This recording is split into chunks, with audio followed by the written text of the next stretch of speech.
ask you some things about the relationship between, you know, I don't know what you want to call it, physical, material, organisation and hip hop. You know, I think what you lot have done well since the start of your careers is to marry the two. You know, I've never got the sense that you're just musicians, you're just organisers. It's always been one thing. And do you think that's happening enough in hip hop? Do you think what is hip hop's role within the challenge, if you want to start calling it that, that we face as a human race, you know? And as I've always considered hip hop to be the outside, you know. So all the people that hip hop represents around the world. What do you think, as an art form, that the role of hip hop is? You know, I think the reason why hip hop is so powerful is it defies that box. You know what I mean? It allows us to kind of figure ourselves out, self-expression. You know what I mean? Like, what's in our hearts as people, you know what I mean, comes out as we create, as we allow it to create. If, like M said, if you are the type of person with a Fred Hampton heart, right, that wants to help people, you know what I mean, and you discover hip hop, then that's gonna be a tool to help people for you. You're gonna be rhyming about, you know, what our needs are, you know, what some solutions are, you know. But at the same time, there's some people who are very skilled at telling you what are the problems. You know what I mean? Don't have no solutions.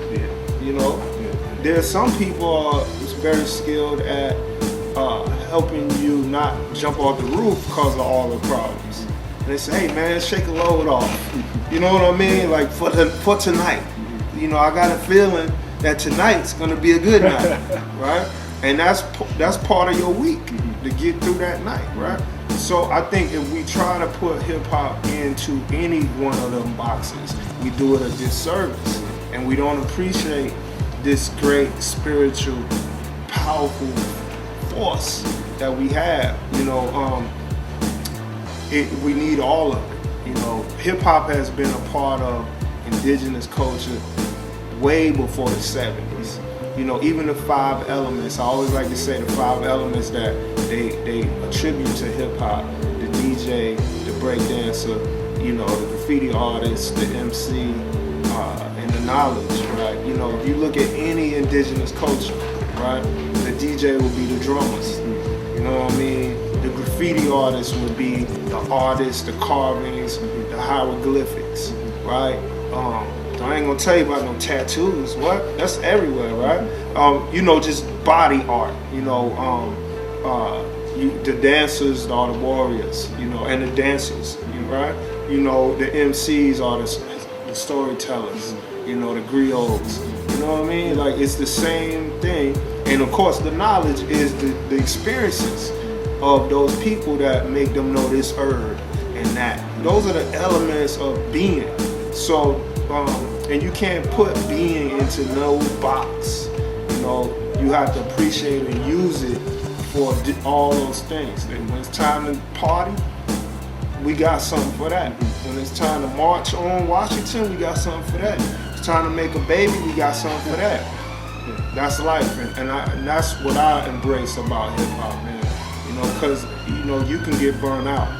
You know what I mean? And I don't like to romanticize our movement, because I've done that, you know, and got demoralized by doing that. Thinking, you know, it's almost like making a movement a celebrity. You know what I mean? And then you meet the celebrity's asshole. And now you can't enjoy the music no more, right? So it's like the movement too are real people. You know, it's not magic. People are late. People are assholes who want revolution. All kind of, you know, real shit. So knowing that coming into it helps you not expect it to be heaven or something, you know, but that is real. And it also makes people in the movement realize, or should make people realize, their accountability is of a higher value. Because, you know, if you just a dude on the block, you do some fucked up shit, you know, it's like, that's what niggas do. That's, you know, But when you have a position in the organization or you represent certain ideas and you do some fucked up shit, now you fucking up people's vision of the shit itself, right? So, you know, all of those kinds of things are, you know, just the reality, you know, of what we're dealing with, you know what I mean? So I think hip hop won't put itself in that box. It'll be the bad guy just as quick as the good guy. And that allows it to keep living and breathing. So let me talk about, we spoke a lot about the politics, let me talk about the music, I guess. okay. Your style has been viewed by a lot of people to have changed a lot since Let's Get Free to Information Age. In terms of the musical style being more sort of boom bap, rugged, of Let's Get Free to this more sort of electronic sound, what could be considered more crunk or dance, whatever you want to call it. Is that a deliberate thing? Is that something you've done, I guess, to try and to bring in a younger generation, or is it just you expressing yourself the way you choose to express yourself now? The same with the lyricism. I think on Let's Get Free it was a bit more complex, more metaphoric, whereas now it seems to be a lot more straight talking. Is this something deliberate? Is this? Yeah, I guess I'll start a little, and I'll say this. You know, as an artist who was introduced to the world of music through my mom, who gave me a range of things to study, I wanted to do a lot of that once I knew that I was going to also be an artist, a musician, to put that stuff out. I didn't always know that this is what I would do. So like, you know, I was totally intrigued by the complex word stylings of Sadat X or Brand Nubian, but I was also loving the up in your face style of Karis One, you know what I'm saying? And you know, so I tried to adopt some of that in some of the early raps, and since the music, I mean, even from like Let's Get Free, you know, where STIC manipulated that track in a way that really kind of gave birth to, I guess, like sonically, what, you know, some would call like a kind of like a dubstep kind of sound, you know what I'm saying? I'm not sure if that was popular then. You know what I'm saying? I'm not sure if we did that to be popular. As a matter of fact, I know we didn't. But I know that the elements that are in it, I understand what infectious elements are in it that make people say, okay, I can dig that. So that's for me, in my artist journey, I've always tried to like find a way to keep myself, you know, kind of engaged and happy about and interested in what I'm doing, because egotistically as an MC, I'm an MC, you know what I mean? Like I came in the game as an MC, and that's what I do. Words and popping it, you know. So I guess what you see gradually from RBG and from, you know, to Turn Off the Radio series, where we kind of manipulated kind of pop music themes, or pop, well, we pop now, but radio, hip hop, whatever you want to call it, and could continue on. I just try to stay in front of being creative for myself and what I can contribute to our group. And Let's Get, Information Age for me happened in a similar way. You know, we ain't gonna never make Let's Get Free again, and we don't want to. We want to move forward. And moving forward, you know, I was hearing some of the sounds and styles that kind of has been influencing me for, let's say, 14 years.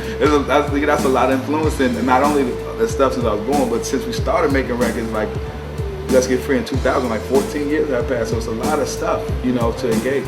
And so, not so much with like a agenda of grabbing youth. I want to just grab creative people. I really, because sometimes they make the youth listen to things that are like meaningless, and I don't want to do that. But I don't even want to do that stuff. It doesn't even really actually inspire me.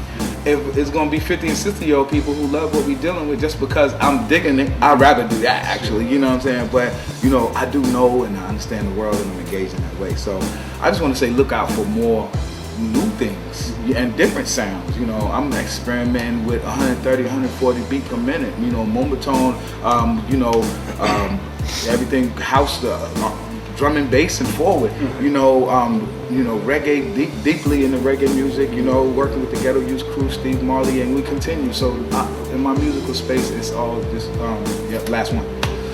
It's all about, you know, that. So yeah, I was gonna just say, like, in a nutshell, you know, I like Miley Cyrus album. You know what I mean? I do. You know what I mean? And that's not a big deal at my house, you know what I mean? But for me to say that, you know, people put you in all these boxes. 'Cause I like all kind of shit, you know what I mean? Cause it kind of feel, or cause it don't give a fuck. She just like, we can do what we want to, you know? I'm a human being. I like that shit. The melody is dope, you know? I like it, you know what I mean? So, and I've always been a person who like all kind of stuff. What we captured on Let's Get Free, right, was a beautiful time, a tough time, but beautiful in terms of creating it. We was influenced by Wu-Tang and Mobb Deep and Darkness and all of these sounds, but I don't feel like that no more. I don't live like that no more. You know what I mean? I grew up since that time. You know, I still relate to those sounds, but I've learned to appreciate so much more shit, you know, and everything changes. You know what I mean? Revolutionary, it's all about change. If you're looking for the same shit, you ain't looking for the revolution. You know what I mean? But how many people are willing to be themselves, right? Which is always changing.